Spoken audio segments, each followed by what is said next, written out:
Welcome to the Tuesday edition of Wine's World, and as promised I'm going to talk today about the Lenten wreath, the symmetrical opposite of the Advent wreath. The Advent wreath is one where the light slowly builds. If you have been watching my videos, you remember that the Advent wreath has 4 candles around the outside, 3 purple and 1 pink, and then 1 white one in the middle, a Christ candle. And Sunday by Sunday you light 1, and then 2, and then 3, and then 4. And then on Christmas Eve you light the Christ candle, and so that the light is getting brighter and brighter. The Lenten wreath is the opposite of that. So let's get into it.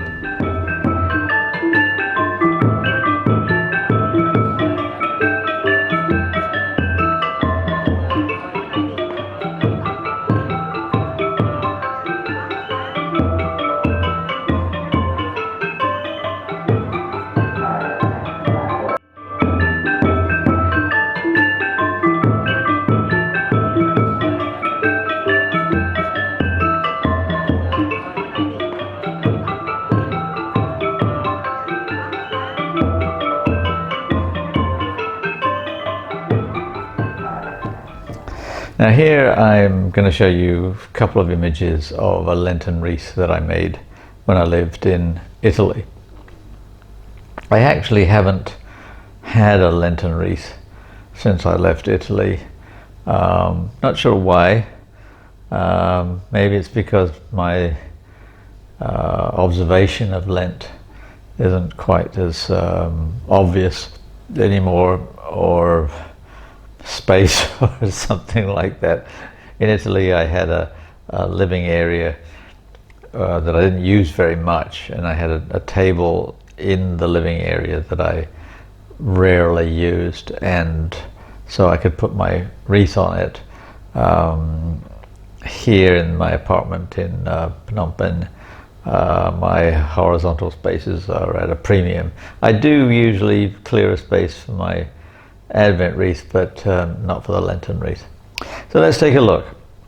You'll see here it's normally in the form of a cross, and it has a total of 7 candles. 6 of the candles are colored, just like the Advent wreath, except this time there are 5 purple candles and 1 pink candle. The pink candle represents Mid-Lent Sunday, and we'll talk about Mid-Lent Sunday in a little bit. That's the 4th Sunday, sometimes called Mothering Sunday. We'll talk about that in a couple of weeks. We're in the 2nd Sunday week now. It's called Reminiscere Sunday, also from the beginning of the collect for the 2nd Sunday. It's reminiscere, is remember, and the collect goes on to say, remember, O Lord, your forgiveness, blah blah blah. So what happens is that at the beginning of Lent, the start of Lent, you light all of the candles, so like everything is bright and illuminated, and then Sunday by Sunday you extinguish one of the candles, so that it's the symmetric opposite of the Advent candle, where things are getting brighter and brighter. Here we're heading towards Good Friday, and so things are getting darker and darker. And this is a sort of full Lenten version of what's known as the Tenebrae service. The Tenebrae service, Tenebrae means shadows or darkness, and used to be performed by certain chapel groups in the Catholic tradition on the very eve of Good Friday, if you like, or it's Maundy Thursday, when Jesus is about to go to trial, when like things are getting darker and darker, then these particular groups would hold a Tenebrae service in a private chapel with no windows, no light from the outside. The only light coming from the candles in a cross form. And there's 7 readings, and after each reading, one of the candles is extinguished until the last reading. The final candle is extinguished, and the whole chapel where they're gathered together is in complete darkness. And in some traditions, particularly ones that I know of in New Mexico, they would then follow the darkness with what's called the strepitus, where people on the roof, and the roof was often corrugated metal of some sort, they would bang the roof with chains and make a lot of noise, seemingly as if like hell is opened up, and in the darkness, like all of the bad things of the world are coming to light, or life, not light.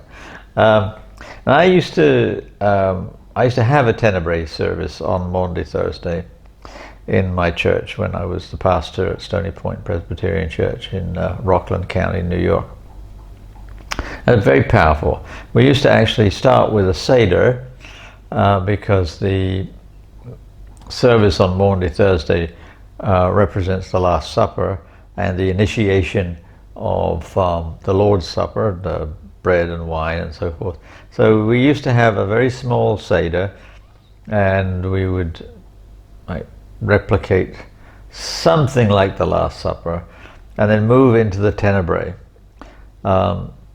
And the church where it was the church annex really, where we had the service, would of course get darker and darker until it was completely dark. And then somebody in a adjoining room would be hammering nails, like signifying Jesus being nailed to the cross. And a very, very powerful moment. So it reminds me that that just being aware of the Christmas story, the Easter story. I get Christmas and Easter all confused here because I'm unpacking both of them. That the Easter story, you can know it cognitively, but these rituals, these ceremonies, these traditions are helping you to understand them viscerally, to have the emotional connection to the stories. So the Lenten wreath was for me for a time as important as the Advent wreath, because it was also a way for me to contemplate each of the Sundays, what their meanings are, how we're approaching Good Friday, Maundy Thursday, Easter Sunday, all of those central traditions. Like in the modern world, Christmas is the big holiday and Easter sort of comes in second. But within the church, the major festival is Easter. Easter is the defining moment for Christianity. Easter is that sense of going to absolute despair, to complete loss on Good Friday, to utter dejection, failure, and then rebirth on Easter Sunday. And to be able to act it out somehow, to be able to, whether it's candles or food or music or whatever, it's really important to get your whole body physically associated with the feelings of what it means to approach Easter and to then celebrate with joy with your body, not just with your mind. So that's what unpacking Easter is all about to me, is turning the mental, the cognitive into the physical, into the visceral, into raw emotion. All right, so I did finally get round to the Lenten wreath. I'm going to go back to the pagoda that I went to on Friday, this coming Friday, and do a little video tour there. Maybe talk a little bit more about Lent. Maybe talk about some of the interesting connections between Christianity and other religions, particularly Buddhism and Hinduism. But I don't know yet. So have a good week. Enjoy every moment of your time here on earth, and I wish you a joyous and blessed Lent.